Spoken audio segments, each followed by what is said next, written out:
Okay, thank you all so much for taking the time this evening and joining us for our Urban Hens Education session. My name is Helia, and I'm your host for the evening. I'm joined by my colleague Josephine and Samantha, our moderators, and our amazing guest, founder of Chickens in the Six, Sandra Grilo. As you guys heard earlier, the City of Mississauga is currently looking for input on their urban hen program. Residents can provide their input through a survey that was launched actually today and through a public information session taking place on July 28th. All links will be provided in the chat for you. Today's session is all about learning, and we will get to hear firsthand what it's like to own urban hens and the process involved in caring for them. Before we do get started, however, I'm just going to share a quick housekeeping presentation with you all on how to use this event WebEx platform. Bear with me 2 seconds. Great. So, so this event is part of Blooms and Berries, and we're very thankful for our wonderful sponsors, Parkland and We Watch, and Friends of the Museums of Mississauga. So the Blooms and Berries is running from July 5th to 31st, and again, we'll be sharing the link in the chat for you all if you're interested in the other events that are happening. Once a presentation is shared like this or a video, you'll be able to see all the panelists' videos at the very top of your screen. On the right-hand side, you'll also be able to see the panelists' names, and you'll only notice that your name is an attendee, but don't worry, there's other people here joining and enjoying this event with you.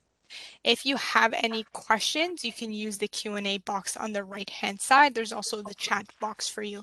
If you happen to close it, no worries at all. You can use the little button on the right-hand corner to open it back up.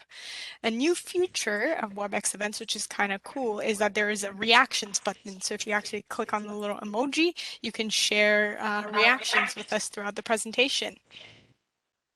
Great. So that was just a little bit on how to use WebEx events platform. Before I do pass it on to Josephine, we did have a very short Mentimeter quiz for you all. We just wanted to get an understanding of everyone's receptiveness to backyard hens. So I'm just going to reshare my screen and going to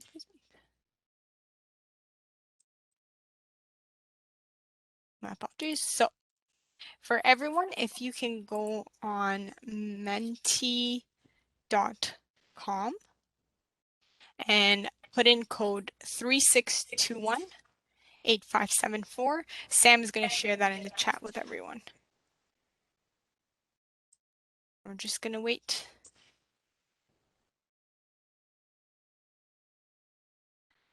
Give it a few seconds.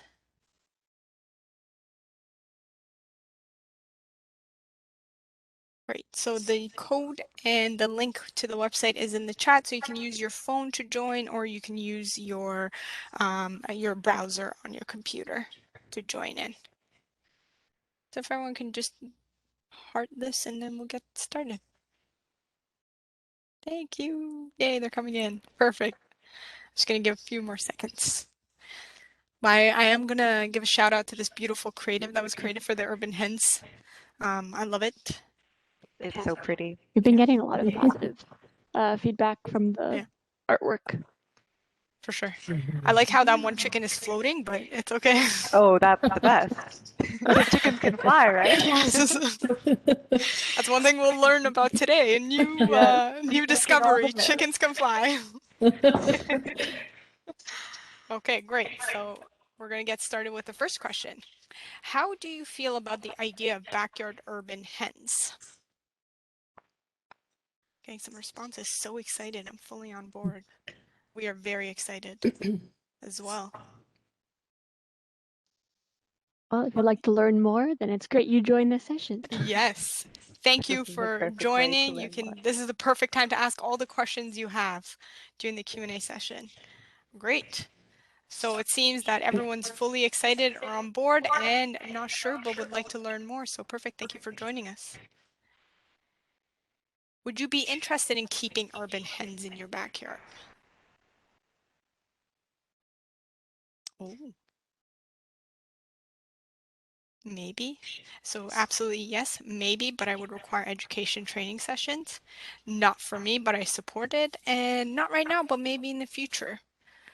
But mainly everyone's maybe, but I would require education and slash training sessions. Again, welcome. This is a perfect place to start, and hopefully, we can keep this going. I feel like I'd be one of the people where I'm like, I'll let my neighbor get it first, see how it Yes, goes, and then maybe I'll attempt. makes sense. So for the last question, how would you feel if your neighbors had backyard hens? Okay. We should have added an answer that's like, I wouldn't mind if they share the eggs. That's true. That's actually true. It's true.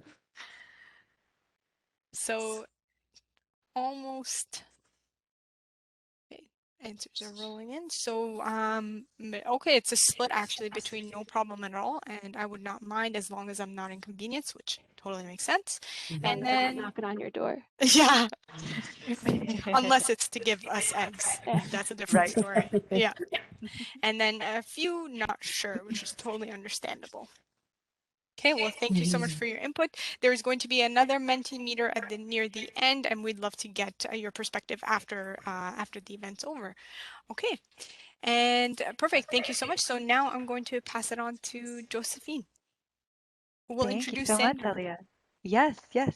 So hello, everyone. I'm very excited to be helping moderating this event tonight, and I'm so looking forward to the conversation with Sandra. I hope you guys are all excited as well. So I'm just going to go through a little bit of an introduction to Sandra. So Sandra Grilo has lived in the city of Toronto her whole life. Having raised chickens since she was a child, she saw firsthand the ups and downs of urban farming and raising chickens. And from the moment she became a homeowner herself 17 years ago, Sandra knew that she wanted to continue the tradition of urban farming with her own flock. After convincing her bewildered husband, they embarked on their urban farming adventure. And over the past 17 years, Sandra has created a farming model in her backyard that exemplifies urban sustainability and is a true example of symbiosis between city life and country living. Using her skills as a holistic health coach and certified aromatherapy health practitioner, Sandra keeps all under her care in excellent health, including her husband, her two kids, two dogs, two cats, and many chickens. And while her life is gloriously busy, Sandra wouldn't have it any other way on her farm in the six. So we're very happy and excited to have you here with us today, Sandra. Thank you so much. I'm so glad to be here. Thank you. We're so happy to have you. So Sandra, before we kind of get into our video tour, we wanted to start off with a quick question to introduce you a little bit more, to kind of expand on your bio a little bit. So we were hoping you'd be able to elaborate on how you got started with chickens and why you're so inspired to own them. So, like my bio said, I grew up actually just 2 kilometers south of where I live now, still in the city of Toronto. And my parents, had hens in the backyard, and it's something I always grew up with. And when I was a kid, I actually thought it was mandatory to grow your own food. Like, to me, it's just what we did. It's what our neighbors did. Everybody planted a garden. We happened to have chickens, and that was a part of our garden, our backyard. And so when we purchased our home 17 years ago and we had a much bigger backyard, to me, that's what you do. Like, what else do you do in a backyard? You put in a garden, you grow some food. And we did that first. And then I felt like something was still missing. The ambiance, the sounds, the life that your own flock brings to a backyard is just beautiful and magical. So yes, it took a little bit of convincing of my husband, who didn't grow up with any pets at all. So I explained to him the benefits and what it was all about. We had also visited Portugal a few times, where my family's from, and saw chickens are everywhere. It's a part of the life there. It's also something you always have. So he came on board quickly and we set about getting our own flock. And to me, a backyard isn't a backyard unless it's got your own little flock of hens. You don't need to have many. Having 2, 3 doesn't matter, but having your own flock back there, the life it brings, their personalities, how funny they are, and then of course composting, putting that back into the garden, and then the vegetables you get out of that. I mean, to me, it's home. So having hens in the backyard is just, to me, the epitome of coming home. Oh, that's so Yeah. beautiful. And I can tell that you're super, super passionate about what you Love it. do, which is wonderful. And hopefully you can kind of spread that to everyone here today, I hope so. and convince us, just like you convinced your husband as well. So we're very excited. So thank you so much for your little introduction. Now we're going to go through a video tour of Sandra's backyard. So Sandra, I am just going to unmute you right now because there's some Okay. feedback with voice, and then I'll unmute you after. Okay. Great. So now I'm going to share the video.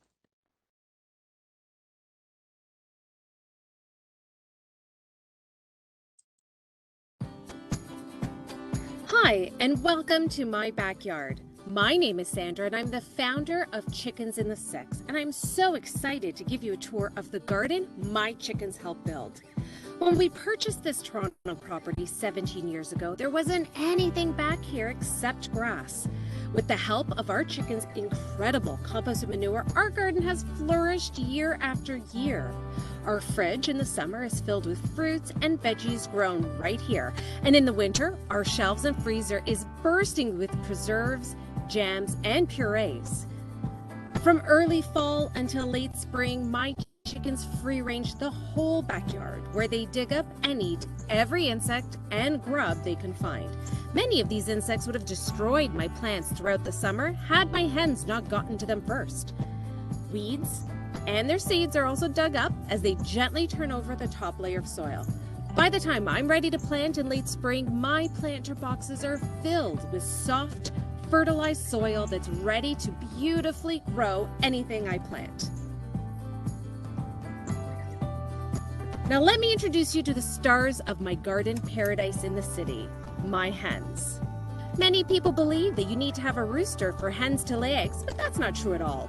Hens will start to lay eggs on their own between 17 and 20 weeks of age, depending on the breed, and they'll lay 1 egg per day, almost every day for years. Chickens are incredibly curious and social. They build complex hierarchies or pecking orders amongst themselves. You always need to have at least 2 hens to keep each other company because a single chicken is a stressed out chicken. Mixing breeds is not a problem and a great way to get a rainbow of eggshell colors from white and brown to blue and even olive green. Hens spend their days doing exactly what you see here: napping, scratching the dirt, digging, dust bathing, eating, sitting on eggs, and exploring their surroundings. Chickens also count their human caregivers as a part of their flock. In fact, they regard their human as a rooster because of the role we play. Like a rooster, I protect them, bring them food, keep them safe, and at times settle squabbles between them. A question I get asked often is if rodents are an issue because of my chickens, and in truth, they're not. I keep chicken feed in a rodent-proof, galvanized metal bin, and their food trough has a lid that only lifts if they step on it. This prevents any nighttime rodent snacking while my ladies sleep. My hens spend their days scratching and digging for anything tasty that may have ended up on the ground, so there's never exposed food that would attract rodents to move in. But here's a fact you may not know.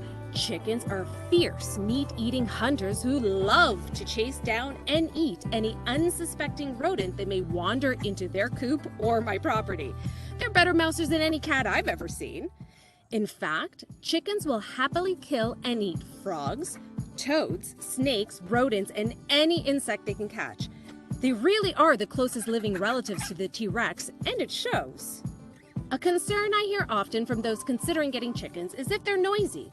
Aside from the occasional squabble between the ladies and when they're laying their eggs in the morning, hens are pretty quiet. When they lay their eggs, some hens will cluck loudly for a few minutes to announce that they've done something pretty spectacular, but they soon settle down and forget all about it.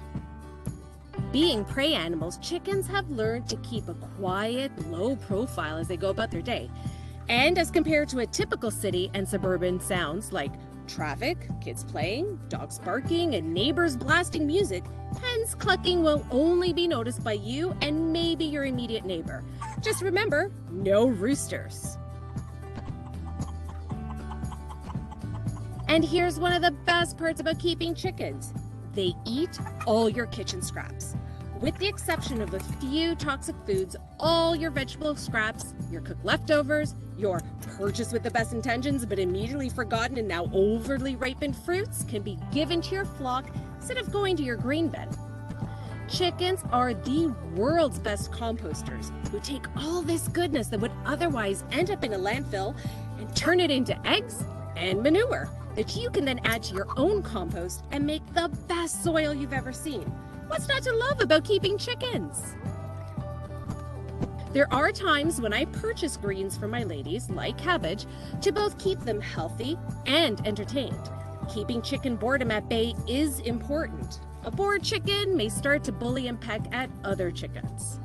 They're incredibly intelligent, so having swings, multiple perches, and cabbage tetherball keeps their minds stimulated and healthy. They're also very individualistic in their personality, so having ample space is important.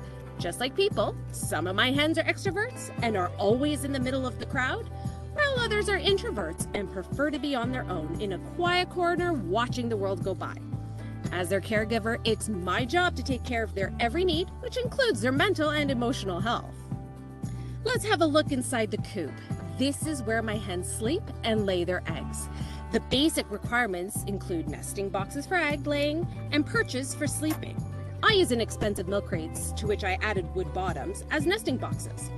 My hens pick their favorite place to lay their eggs, which sometimes isn't in a nesting box at all, while some prefer to sleep on the floor of the coop instead of the perch. I use flax hay bedding on the floor of the coop and inside the nesting boxes. It's inexpensive, Canadian-made, and a byproduct of flax farming. It's typically used in horse stalls, but I think it's the best material to use in a chicken coop. I've tried everything, but no other material is as warm in the winter, cool in the summer, absorbent, and dust and mold free as flax hay. The best part is that the chicken droppings are immediately coated in the hay, which means that there's no smell or flies. Once the ladies are done laying and have left the nesting boxes, I can go in and collect their beautiful eggs, which I brush off and keep on my countertop. That's right, fresh eggs don't need to be refrigerated because unwashed eggs are naturally coated in a potent antibacterial called bloom. As long as you don't wash them, eggs will last many weeks at room temperature on your countertop. It's important to protect your hens from predators like raccoons and hawks. As you've seen, my coop has a fully enclosed courtyard to protect them from flying predators, and the run has a door and is enclosed in half-inch galvanized steel hardware cloth that prevents even the smallest mouse from fitting through. Every door has a latch, secured by a carabiner, and the perimeter of the whole enclosure has metal hardware cloth buried just below the surface to prevent predators from digging in from underneath. As for general care of my flock, it takes me 10 minutes in the morning to take care of my hens, which starts with scooping out the previous day's droppings with a cat litter scooper and disposing of that in my compost bin. I top up their large water if need be, refill their food trough, collect their eggs, give them a few love scratches, and I'm done. At night, it takes me another 10 minutes to close and lock all the doors with carabiners, rake up any food scraps that may have been left behind in the courtyard, collect eggs I may have missed in the morning, and wish them sweet dreams. With a little bit of research and planning, you can have your own backyard flock of hens that will provide you and your family with not only farm fresh and 100% organic eggs, but also joy, love, and a sustainable and bountiful garden in the city. Thank you so much for letting me share my joy of raising backyard chickens with you. To learn more, you can visit chickensinthesix.com or at chickensinthesix on Instagram.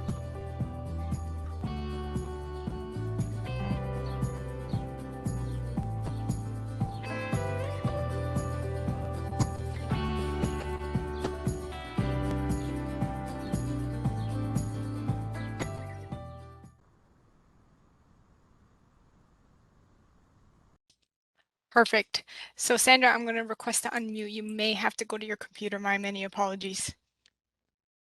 Sorry. Pass it back to Josephine. Amazing. There we go. Perfect, perfect. So that was such a wonderful video and tour I certainly loved getting a glimpse into your backyard and everything that you do and hearing all of your educational tips. It's so interesting. So we've actually compiled quite a bit of Okay. questions to have you expand a little bit on that. Just a reminder for all of the attendees that you can put further questions that you might have in the chat. And then at the end, when we're done our questions, we'll go through yours as well, or you can save them until after I'm done. And you can put your questions in there and we'll try to answer as many as we can. So I'm just going to get started. So what was the process like to get chickens for your backyard? And what kind of things did you need to consider before getting the chickens? Well, the most important thing is to consider your lifestyle. Getting hens is like getting a dog, getting a cat, getting a bird, a parrot, let's say, inside your house. It's another living thing that you need to consider if your lifestyle allows for the extra work you're going to have in that situation. So after my husband and I had that conversation, how much time do we have? How much time can we afford to this? The next thing, of course, is where are we going to put them? So looking at our backyard, looking at where the coop would go. You never want to put the coop right against the property line or right against your neighbor's house. You want to pick an area that is also shady, that maybe isn't going to catch too much wind, or that you can reinforce so it doesn't catch too much wind. So yeah, the actual physical location was the next consideration. And then purchasing the coop. At that point, we had built a coop, so getting that done, and then finding the hens themselves. And there are a number of hatcheries just outside of Toronto area, just outside of Mississauga, where you can order hens from them. But there are plenty of private sellers who are outside the city, who hatch their own chicks, roosters and hens, and you can place an order through them for hens if you'd like. So there's a number of ways that you can go, but that was it. It was having the discussion about our time and time management and the work that would be involved, where to put the coop, where we're going to get the hens, where we're going to purchase food, and then bringing it all together and making it all work and fit within our lifestyle. Amazing, amazing. It's a huge responsibility, but as you keep saying, like it's so worth it, and you seem to just love having them. And the work is really initially, and then once you get into the routine that fits your lifestyle, like I said, it really is only 10 minutes in the morning, 10 minutes at night. Once a month, maybe I'll spend an hour, do a more in-depth clean. Once a season, maybe doing a more in-depth clean even than that. But really daily, it's about 10 minutes at the beginning of the day and at the end of the day, once you've set that routine. Right. Wow, you're going to convince me to get chickens soon. I'm like, oh, I can do 10 minutes. Okay. That's amazing. Wonderful. Okay, so we have another question that is related to your neighbors. So you kind of talked to us a little bit about how your neighbors feel now, but how did they initially feel about the chickens? Did you have to get them on board? How do they feel now? Well, luckily we had a bit of a dynamic. One neighbor to the side of us is an elderly couple, originally from Italy, who grow their own vegetables. They were very happy to hear the sounds of chickens and hens in the backyard, because they reminded them of the old country. And we immediately, as soon as we started getting eggs, we started sharing our eggs with them, as a thank you to them for being on board with it. And then the neighbors to the other side of me, we told them that we were going to do this. They didn't seem to care either way, but our idea being that we told them, of course, it's a relationship, that what you have with your neighbors always has to be a relationship. We informed them of our decision, but we also worked very hard to make sure that our coop did not, and our hens did not interfere with them or cause them any kind of negative result of any kind. So we were always, and still are every day, very considerate of our neighbors and making sure that our choice to have hens does not impact them in any way other than getting delicious eggs from us. Right, they're benefiting. That's amazing. Oh, very much. Yes. That's great. That's So sweet to hear about the Italian couple that They feels like love they're more it. home. They love That's so it. wonderful. Awesome, awesome. So for those of you that haven't checked out Sandra on Instagram and on her website at Chickens in the Six, definitely do that. She posts a lot of really, really great educational content. Instagram is so aesthetically pleasing and amazing. So on in that realm, we just wanted to know a little bit more about why you personally think it's important to educate people on the benefits of chickens because you do that so much.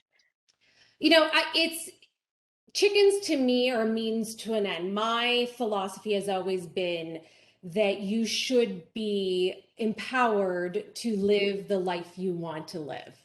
So for us and for me, for my husband and I, when we talked about it, especially when it came to being a homeowner, yes, we chose to live in a city and we love Toronto. I'm a Toronto girl through and through.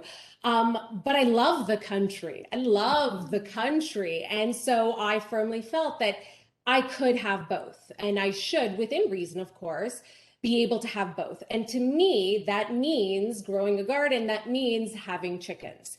So for anybody else who loves to live in a city or has to live in a city for convenience or where they are in their lives or their careers, should they have the ability to and the space to and all of the above, chickens are a beautiful way to connect back with country, with the earth, with simplicity, with a different way of going about life. I mean, there were times where during this pandemic, we all had our moments where we Yes. had enough and we're like, what is going to happen? Where is this all going to go? And I can't tell you how many times I stood outside my chicken coop, just hung out on the fence and stared at them. And you know what? Oh. Life to them is simple. They've got a warm place to sleep. They've got food. They've got water. They've got each other, which is most important to them, their social network. They've got each other.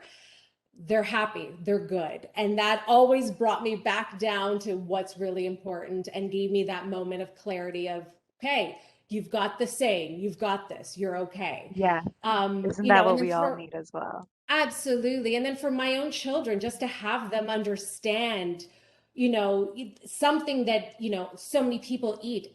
Lots of people eat chicken, many people eat chicken, but they don't understand where it came from, what the animal is all about. They have no concept of it. But my children do. They know what chickens are all about. They know their personalities and they love bringing their friends over and educating their friends and showing their friends how the chickens eat worms and do all this fun stuff. So even if you have children, I think it's so important to have that little bit of connection back to a simpler time, a simpler life, a wholesome life, that sometimes is very difficult to find in the city. Yeah, absolutely. And in today's day and age, there seems to be such a disconnect sometimes with, Yes. we just really don't know where our food is coming from at all. Yes. Yes. So it's so awesome that you're prioritizing that for your family Yes, very much. and for your community as well. You're Yes, we spreading the do get wealth. visitors. We do. We get neighborhood kids coming by. I mean, pre-COVID, of course, all this is pre-COVID, but we Yes. would have the local school come by and visit for a day trip to see Oh, the that's chickens nice. and learn, and the local daycare would come by. And, it really is something that is very easy to show children where their food comes from, or even if they don't eat chicken, it's such an interesting animal that they don't quite understand Right. what a chicken's all about, except what they've seen in cartoons, maybe. Yeah, that's amazing. Wonderful.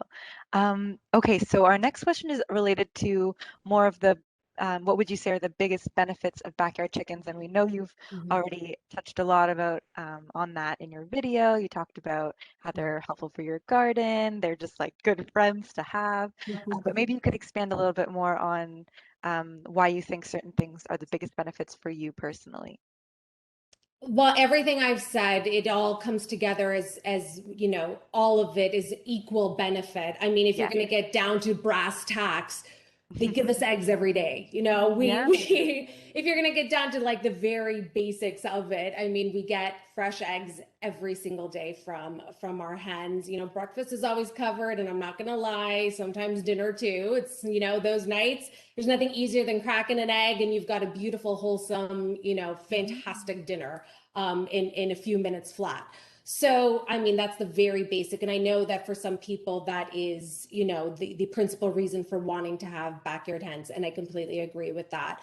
But of course, everything else I've said, like I take their manure, we compost it, we put it in the garden. I've got a beautiful, luscious garden as a result. We've got the benefit of sharing our lives with them. They're so beautiful and smart and funny and crazy sometimes. And we've got the benefit of that as well. So everything I've mentioned, all of it put together, I see nothing but benefit in having backyard hens. Yes. I love how passionate you are about it. That's so inspiring. I see nothing but benefit as well. So moving on, if you guys have checked out Sandra's website, I see you have some really great blog posts on there, and there's one in particular that talks about kind of how to get started with backyard Yes. chickens. So we were wondering if you could give just a little summary, crash course type of thing for beginners who might be looking to start owning chickens. What would you say would be the main considerations, maybe related to cost, general advice, pest management, things like that? Sure. So the most important thing is, do you have capacity to take care of these beautiful creatures? I mean, like getting a dog, getting a cat. Do you have the capacity to do this? Cost wise, it could range. You could build your own coop and start really inexpensive, just a few $100s to get set up. You could purchase very beautiful coops and run yourself into the thousands. So that cost is very manageable. The ongoing cost is really the cost of feed month to month. And I mean, they're giant bags. And if you have a very small flock of 3 or 4 hens, that'll last you, at least a couple of months. That's about $27 or so. So the ongoing cost of owning hens is nominal. But the most important thing is, can you take on this responsibility? And then will you be able to have support if you go on vacation, if you travel for work? Will you have someone who will have the same due diligence as you will in taking care of them? Being an animal that is going to be outdoors all the time, we will talk about predator protection, I'm sure, but that is something you need to consider, and you do need to have people watching over your hens and checking in on them daily and their situation. And then, of course, physicality, your property big enough to be able to have hens? Are your neighbors on board? And I know a lot of people resist that, thinking, I don't need to ask them permission, it's my property. But again, your neighbors, it's a relationship. It's a relationship. If you treat it as anything else, it's going to be antagonistic. So talking to your neighbors, coming up with, just a conversation with them to come up with an agreement, or hear their concerns, educate them, maybe, whatever it might be. And then from there, the physicality of where you would put the coop, if you have a spot that makes sense, that would work out. And that would be pretty much it. Just looking at your own life first and making sure that this responsibility fits with your life.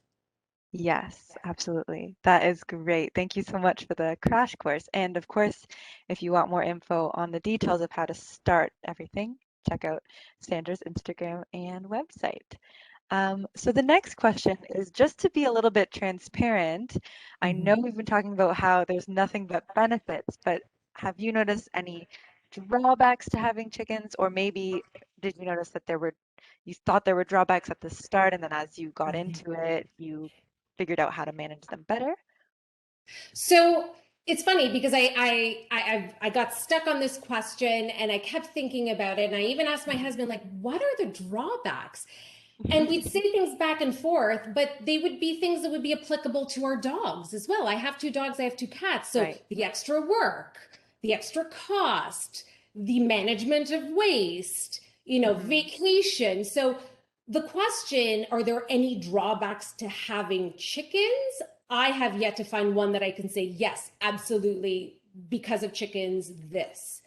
Right. So I there's none that I could say. But again, you are taking care of a living being and all the work that comes with that. I know that I don't, when it's an especially cold winter night, even though they're nice and cozy and warm in their coop and I've got radiant heat, I still worry. When it's a super hot day, even though I've taken every, precaution to make sure they're cool, I worry. When we go on vacation, we literally have one of our security cameras turned towards the chicken coop so I can check while I'm on vacation that everything's okay. So Yes, I guess that's the one drawback. You're never quite 100% comfortable again with, them being out there and essentially vulnerable. They are prey animals, so they are vulnerable to predators. So that constant concern that they're going to be okay, that would be the only thing that is more applicable to having hens than I would with my dog who's indoors, who's always with me. Right. That's a different dynamic. So basically, mostly similar to the concerns that you would have for any pet, Very except for the much. fact that they're always out there, Always outdoors. Yeah, very much. Exactly. except for when they're having a bath sometimes. Yes, except when I bring them indoors. Yes. Amazing, amazing. We love to hear that there's not many drawbacks. There aren't, honestly, I would not, if there were drawbacks, I'd want people to be very aware of them. Yes. Because you need to go into this very aware of what you're getting into. But again, if you are ready to take on a dog, take on a cat, take on a pet with that level of awareness and education, then there's no drawback that is specific to the chicken. Absolutely, absolutely. All right, so our next question is quite similar to, you've already touched upon this a little bit, but what kind of situation would not be ideal for chickens? So who should consider not getting chickens? Maybe you can go into a little bit more on like the specific size requirements that you would need for your backyard, or maybe would you be able to, if you work like a 9 to 5, would it be something that you'd be able to manage? So I would say if you're not willing to put in the work, first thing in the morning, last thing at night is crucial. You need to check on them first thing in the morning. We have an automatic coop door. I don't know if you noticed in the video, there's like a little apparatus above the door inside the coop. It's an automatic opener that's a timer. So it opens at 5 in the morning and it also closes at 9 at night. But I do change that based on sunrise and sunset. And I do that to be extra sure that they've been let out in the morning and that they're safely secure. They'll go to bed on their own. I don't need to do anything, but that gives me extra assurance that the coop door is closed and they're safely contained inside. However, I do get up first thing in the morning as soon as we're up and one of us goes out and checks on them. At the end of the night, it's the last thing we do before bed, put the dogs out and, for them to do their business, check on the coop, everybody comes in, go to bed. So that if you're not able to do that, if that isn't something you're able to, even though it's just 10 minutes of your time, if that's not something you're able or willing to do, then this is not for you because they do definitely need that checking their water, checking their food, checking their safety. Right. And then of course, size, if your backyard is super tiny, I'm sure you're going to put up parameters of coop size and how many hens you can have and how much size each hen has. There is a ratio. If you're not able to even have that much, then this is definitely not for you. If you have a very poor relationship with your neighbors, if you know your neighbor's going to cause you grief over this is not for you. I promise you'll fall in love with them. Your kids will fall in love with them. You'll not want to, have to give them up should your neighbor cause issue to you that is beyond something that you can deal with. So I would say, look at yourself first. Are you able and willing to dedicate this kind of time and dedication to them? Do you really legitimately have the space to have a coop and give them the space that they need? And then your neighbors, are they going to be on board and work with you, or are you already in a kind of a headlock on other things and this is just going to add to the problem? Absolutely. Those are great tips. That's so cool that you have the automatic timer. That's an awesome idea. It's cool that they kind of have a 9 to 5 too, but a 5 to 9. They do. That's exactly in the summertime. It's 5 a.m. They're all ready to get out there. And as soon as the sun starts going down, they're like, okay, good night. And off they go into the coop. And how long do they sleep for? The whole darkness. They will not try to leave the coop until the sun comes up. So in the winter, they're in bed by 4:30, 5 o'clock, and they're trying to come out whenever the sun rises at that given point. But because they're prey animals again, and they have such poor night vision that they know they need to be someplace safe when the sun goes down. Otherwise, they're likely to be harmed or be killed. Right. Oh, that's so interesting. Okay, so we actually have our final question is next, and Okay. that's the Mythbusters question. Okay. So for all the attendees, we have a list of myths that are posed as true and false questions, and we're going to pull up Menti again. So if you want to pull out your phone or pull up a new window on your computer, you can type in menti.com. And there's going to be a series of statements, and each statement is something that a lot of people might think is true, or it could be true, it could be false about chickens. And we're going to see what everyone thinks. And then, Sandra, if you'd be so kind to kind of go into that topic a little bit and kind of debunk the myths if they are. Okay. Thank you. So we'll just give you a few moments to sign up. So it's menti.com, and the code is right on the top of the screen. Yes, the code is 9831-8195. And Samantha, if you'd be so kind to place that in the chat, please. And yeah, you can use your computer browser or you can use your phone to join us on menti.com. And then again, Sam is putting the code in the chat, and it's 9831-8195. Just going to give a few more seconds. We can look at that beautiful creative again. So colorful. Okay, great. Go ahead, Josephine. Okay, so the first question, true or false? Chickens are noisy and smelly. Everyone's saying false. Amazing, you're learning. Okay, so we have 3 true and 24 false. Oh, there we go. Okay, so Sandra, what would you say? I would The say, answer okay, to so this? it's a bit of a trick question. Yes. I would say that it could be both false and true. And so let me explain. Inherently, chickens are not noisy or smelly. There's nothing about the chicken that makes it noisy or smelly, or the hen, I should say. Now, we're not talking about roosters. Roosters are noisy. That's their claim to fame. That's what they do. But hens specifically, they're not inherently noisy or smelly. So hens, like I mentioned in the video, once they lay an egg, some hens, not all, but some hens, as soon as they lay that egg, it's quite a ruckus. They have their song and they make their calls and they walk around all crazy. They're very surprised, even though it happens every day. They're still very surprised and very happy about it and want to tell the world about it. That lasts a couple of minutes at most. And then they're like, oh, something nice to eat. And they've forgotten all about it, that it even happened. So if you are immediately next to them when they're laying their eggs, which could be first thing in the morning or late morning, usually by late morning, everybody's laid their eggs. Yes, you will hear chicken hen sounds, which is typically the sounds of them laying their eggs. If they have squabbles between themselves, as you saw in the video, sometimes they'll kind of come at each other. Yes, they do make sounds then as well. Now, noisy as compared to city living, no, I definitely would not say. I mean, noisier than your neighbor's dog, noisier, I back into a park with a basketball court. They're certainly not noisier than that. They're not noisier than the Harleys going down my street all summer long.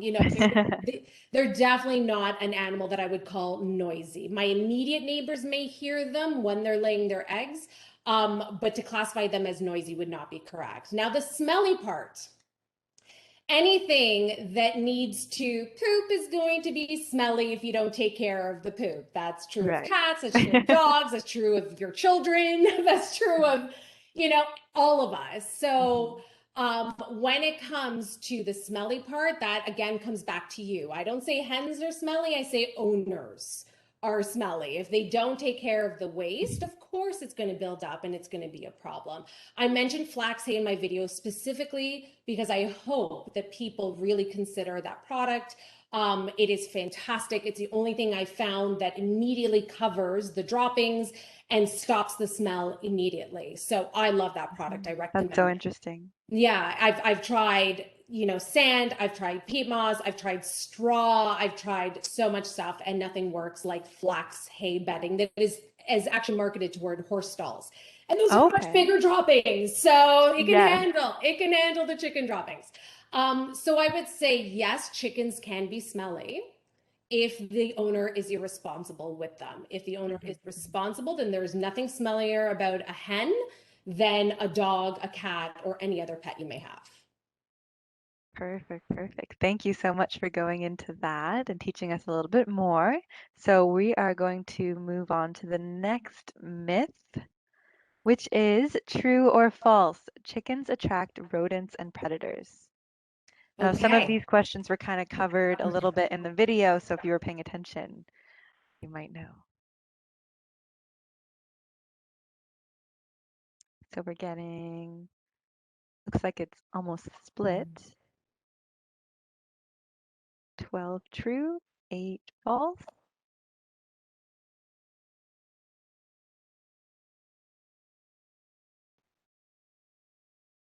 So we have a few more true than false, but it's kind of split. Okay. All right. One more for the true A column. few more. So again, do chickens attract predators and rodents? Again, it comes down to the responsibility of the owner. As you saw in my video, my chicken feed is kept in a galvanized metal bin that no rodent could possibly get into.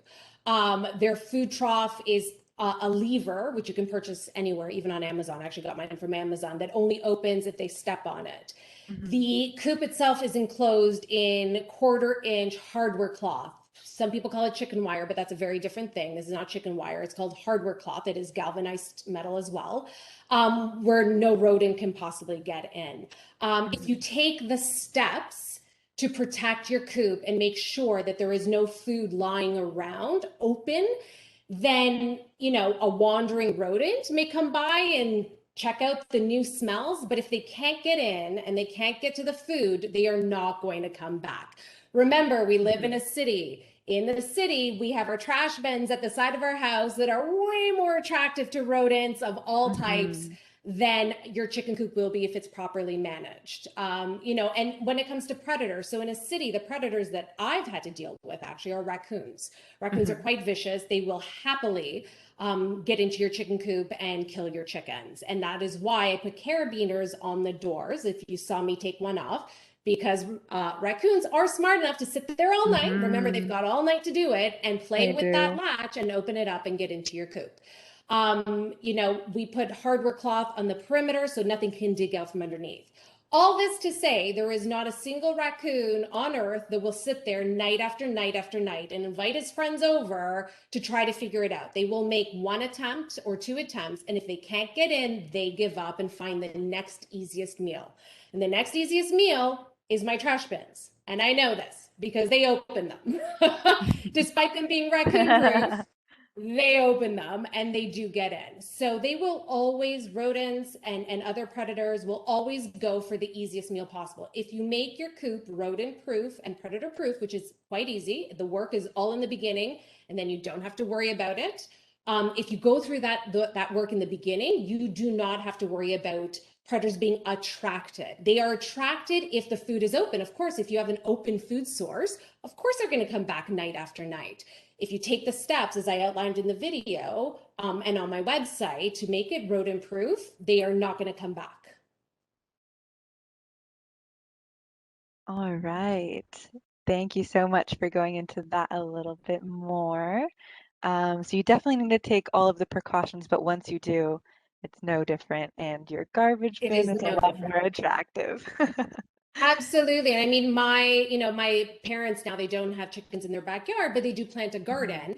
And in fact, they've had, their tomatoes eaten by rats that come along and take a bite out of the tomato. I mean, I do that. I haven't seen that yet in my backyard, but anybody who plants a garden, open food, garbage bins, anything like that, that's a way easier meal. They're not going to try to figure out the chicken coop if they can't get in. Absolutely, absolutely. Perfect, thank you. So we're going to move on to the next one, which is true or false, chickens can carry diseases.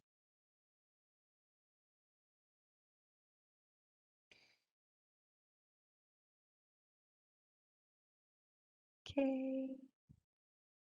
So it looks about balanced. So similar to the other question, a little bit more people are saying true. Yep. Okay, well, it is true. Chickens can definitely carry disease. Any animal can, of course. The concern, I think, for people is, can a chicken carry a disease that then could be passed to you as the owner and caretaker of that chicken? So let's talk first about common sense. Common sense states that when you touch an animal, whether it be your dog, your cat, your parrot, your chicken, you wash your hands. You wash your hands. You know, if you're going to handle the eggs, if you're going to handle the droppings, you wash your eggs. We know this even from handling chicken as a food. You know, the precautions you need to take to wash your hands. That's just common sense. That's just being diligent. We're all used to washing our hands at the end of 2021, I'm sure by now. So for sure. Now, the disease that people are typically most concerned about is the bird flu. Where sometimes you hear, you know, it's spreading across poultry farms in the States, and then all the chickens need to be culled, and maybe it'll pass to people. Now, it's incredibly rare to be passed to a person. I mean, you really need to get in there with the chicken and give it some hard snuggles for it to be passed on to you if that chicken has an active case of the bird flu. It is very much on contact and droplets and all the, just like a normal flu would be. However, it is passed mostly through wild birds. So the reason those poultry farmers typically who practice pretty decent biosecurity, the reason that their chickens end up catching it usually is by wild birds. So in my backyard with our coop, we make sure that wild birds are not attracted to our chickens. So we don't have any bird feeders in the backyard that they would come in and you know, hang out and have their droppings end up there. Again, the food's covered up, so it's not attracted to wild birds. We put a fake owl on the top of our coop, again, to scare them off. So we do create a bit of biosecurity in our coop and in our backyard, knowing that it's typically the wild birds that do bring the diseases through their droppings and through their interactions with chickens.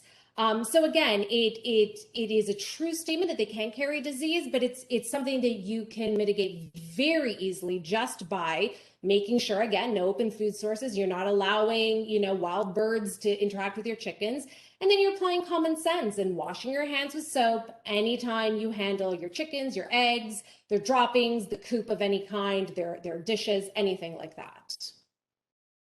Right. Okay, perfect. Thank you. Yeah, it seems like a lot of these are common misconceptions that can be true, but only if you're not being like responsible and careful about it. So it's all about taking those precautions. It is, and it's about applying a lot of common sense to it as well. And when you hear these disease outbreaks, you're hearing of these factory farms. I mean, these are tens of thousands of chickens living in abhorrent conditions. Yes, there's going to be disease breakout there for sure. In your own backyard flock, tiny flock, your own hens, it is an extreme rarity that you would have to worry about anything like that. Right. Absolutely.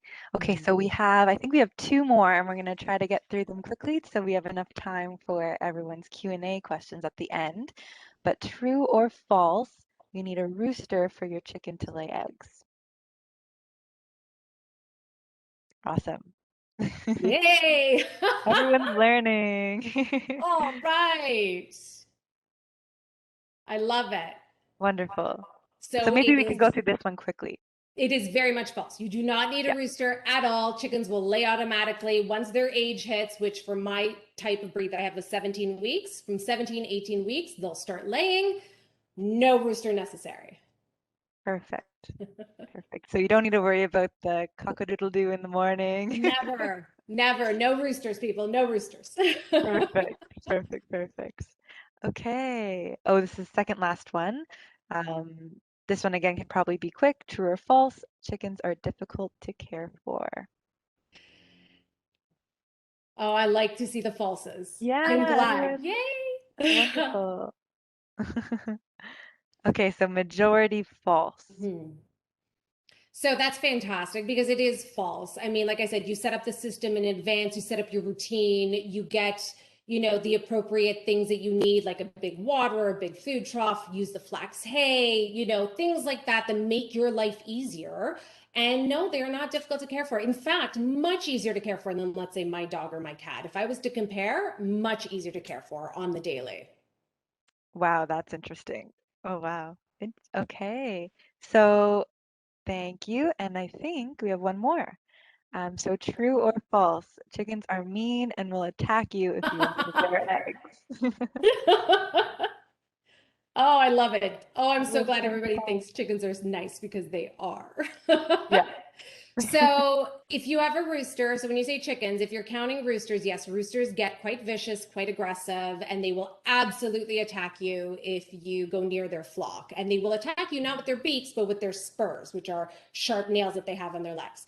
Hens, on the other hand, no, they definitely don't. If you have a hen that went broody, which means that she now has the instinct to sit on her eggs, yeah, she'll squawk at you and maybe like try to you know, peck you a little bit. But I mean, their beaks are not sharp. Their beaks are not made to be weapons. They're not sharp. They're not made to inflict injury. So, you know, I regularly go in there with open-toed sandals and they try to like pick my nail polish on my toes. They think it's a treat and it doesn't hurt. And so no, they are not mean and they will not peck at you if you go near them. Definitely not. If anything, they'd be afraid of you.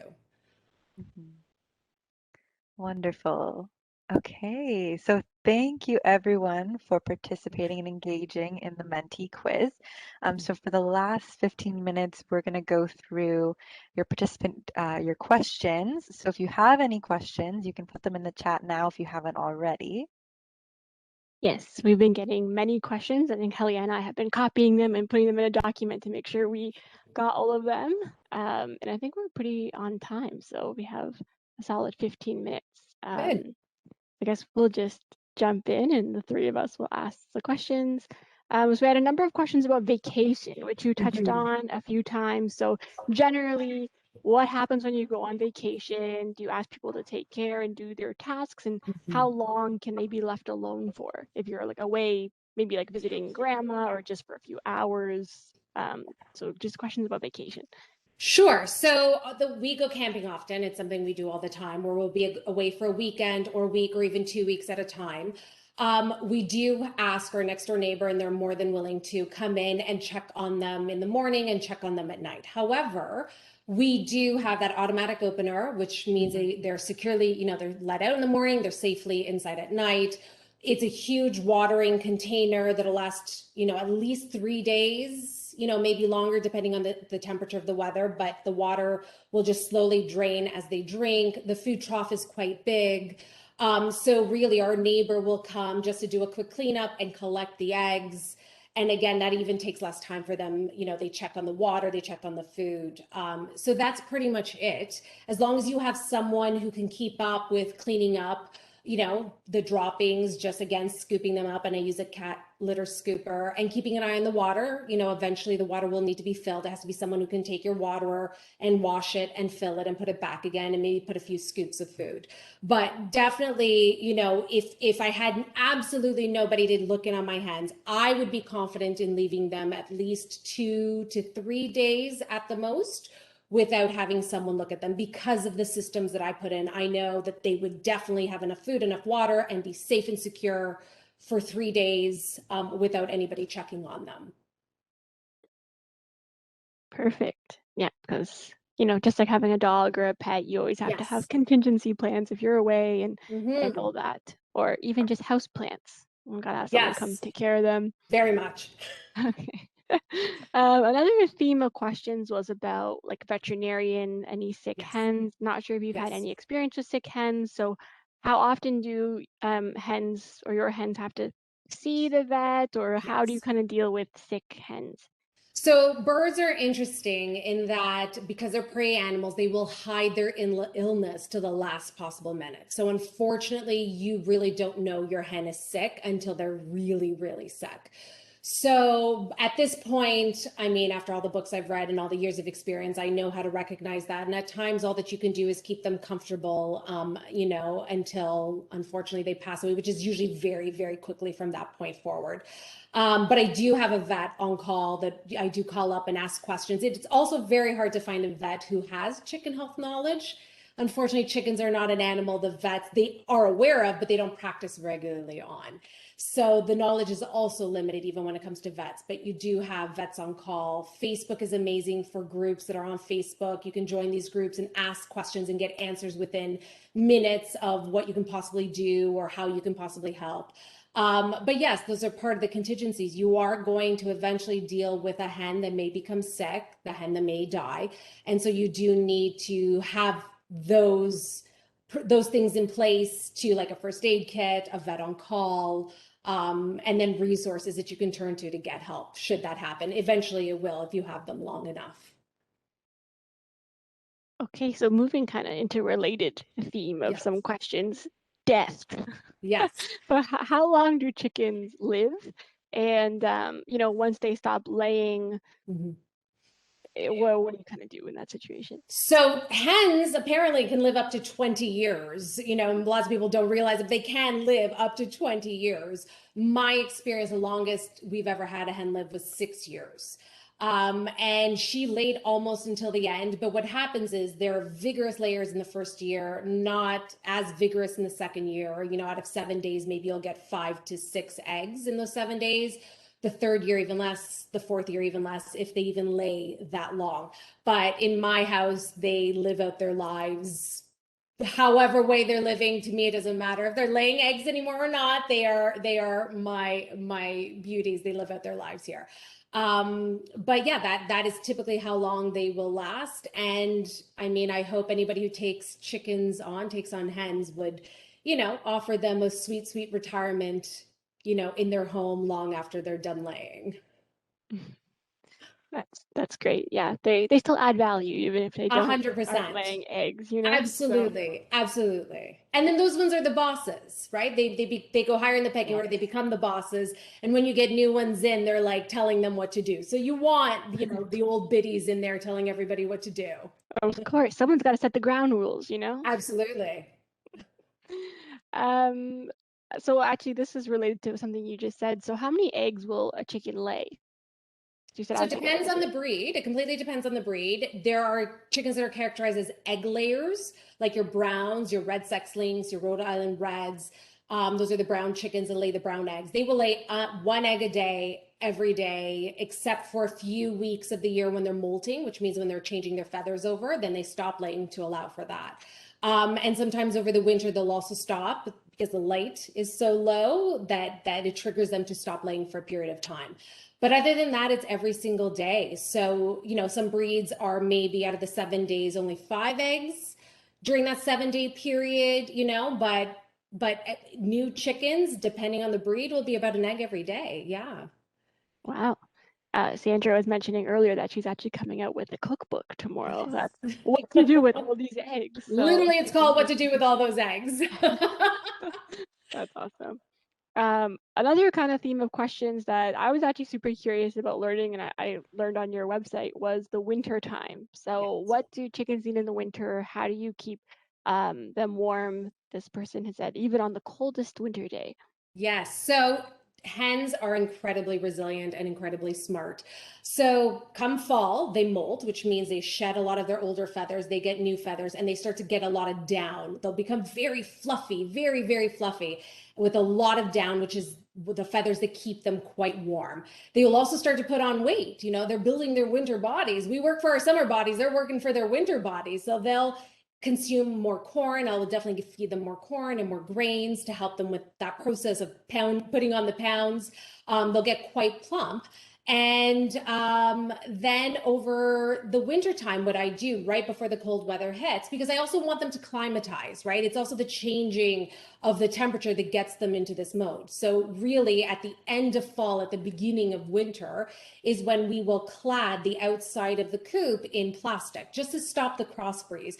What'll kill a chicken really fast is a draft. You never want drafts. So we will clad the entire exterior in plastic to not allow, the wind to cut through. In their coop, though, in the coop itself, we will add a lot more hay to the bottom, that flax bedding. We'll add a lot more of that to the bottom and into their perches. But we always allow ventilation at the top because hens breathing creates moisture. Moisture should be able to rise and leave the coop, right, with the heat. If it doesn't, it comes back down and it will land on their comb and cause frostbite.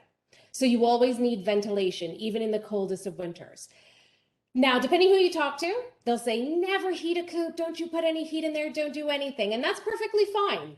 I, on the other hand, am a bleeding heart. I cannot be indoors on the coldest of days and not have a heater in my coop. So we have 2 radiant heaters, again, Amazon, 2 radiant heaters that we put up where their perches are. And when they sleep at night on their perches, they kind of snuggle up to it. It doesn't heat the air. It's just like a warm panel that sits there. And they are perfectly comfortable. There's never been frostbite. There's never been anything attributed to the cold. They are just cozy, cozy, cozy inside there. So winter is not a problem between the hens prepping themselves and then those little things that you can do. The hens survive the winter beautifully. Perfect. Yeah, I was super curious about winter time. I know we get some pretty fierce winters and with those Yes. winds that I can't imagine. Maybe Yes. thought you could like knit them sweaters or something like that. Listen, I'm working on that. That's so cute. They all like names on them. And be It's so true. Do all of your hens have names? They do. So we do keep up with the names, and the kids start throwing in some other names, and then they get nicknames based on their personality. So every one of my hens has about 3 or 4 names on the go. So at any given time, I'm calling them something different based on their original name, their personality. We're all over the place. I love that. Sorry, that was a personal question. But moving into kind of on the financial side. So I know you said a lot of the costs are kind of upfront, getting everything going. So how expensive is it to set up for the chickens? And do you have like a average yearly cost? So again, in the beginning, how you go about it will determine the cost in the beginning. If you make your own coop with plywood and 2x4s and that hardware cloth and latches, I mean, that'll run you maybe a couple $100 from, your local hardware store. Getting the trough and getting the galvanized bin and all of that, the water, that'll run you maybe another $60, $70. Purchasing the hens themselves, they're inexpensive, poor things. They run anywhere between like $11 to like $19 for the fancier colors. So the hens themselves are inexpensive. So your initial cost, if you kind of do the DIY, will run you under $500 to set it up. I would say quite a bit under $500. But of course, you can go designer coop. You can order a coop from Amazon, from Wayfair, from Home Depot. You can hire someone to come and build your coop for you. So, I mean, the cost is yours to control, really, at that point. And then a yearly cost I've never calculated, but from that point forward, the cost of the feed is your ongoing cost. So I purchase organic pellets that are balanced for egg production and growing and all of that. That's a more expensive one because it is organic, and that cost me about $35 for, an enormous bag that will last my hens about a month to 5 weeks. A much smaller, 3-4 hens in a backyard, and especially if you decide not to go organic feed, that same bag will run you maybe $23, $24, and it'll last you probably 2 months. So $12 a month times 12 is what you'd be looking at for annual cost. Okay, perfect. I know we want to get to our post Mentimeter survey. We only have a few minutes left, but we did cover lots of questions from the vacation, some general questions, cost, vet, sickness, death, winter, predators. The facts and myths were great, so I feel like we covered a lot in this session, which is great. If you didn't get to your question, we are running another session on July 28th with our staff and animal services staff, and check out our website, which I think Helia's dropped in the chat a lot of times. So you can go there. We have FAQ as well on that website that you can go and learn more. And we have a survey that just launched today. So the city of Mississauga is currently seeking input. So we would love to hear your thoughts on urban hens. And I'll pass it to Helia now to do that post survey or post Mentee meter survey and close us out. Great, thank you. Thank you so much, Sandra. I've learned so much about chickens this evening. It's great. Maybe one day I can have a big enough backyard to actually own chickens. So here's to hoping. I just wanted to address, somebody did ask if they can have hens on their apartment balconies. That's no, you do require a big enough backyard to have a coop and to be able to have the backyard. So again, like Sam said, please join us on July 28th and we'd cover more of these types of questions. All so much for taking the time this evening. Thank you, Sandra. We cannot thank you enough for such an informative session. We really appreciate you taking the time and educating us on what it means to have urban hens in our backyards. Again, everyone, we would love to have you back for our public consultation session happening on July 28th. And you can find the registration information on our website, which is www.mississauga.ca/homegrown. And on that particular website is also our survey, which we would love to hear your input on, and it is open until August 8th. You can also follow us on Twitter at MILivingGreen or on Facebook at Saga Green. And yeah, so thank you all. And again, Blooms and Berries is still happening, everyone. That's another event that's all talking about urban agriculture. So we'd love to see you at all of those events as well. So thank you again and have a great evening, everyone. Thanks, Sandra. Thank you, Thank you everyone. so much, Sandra. Thank you.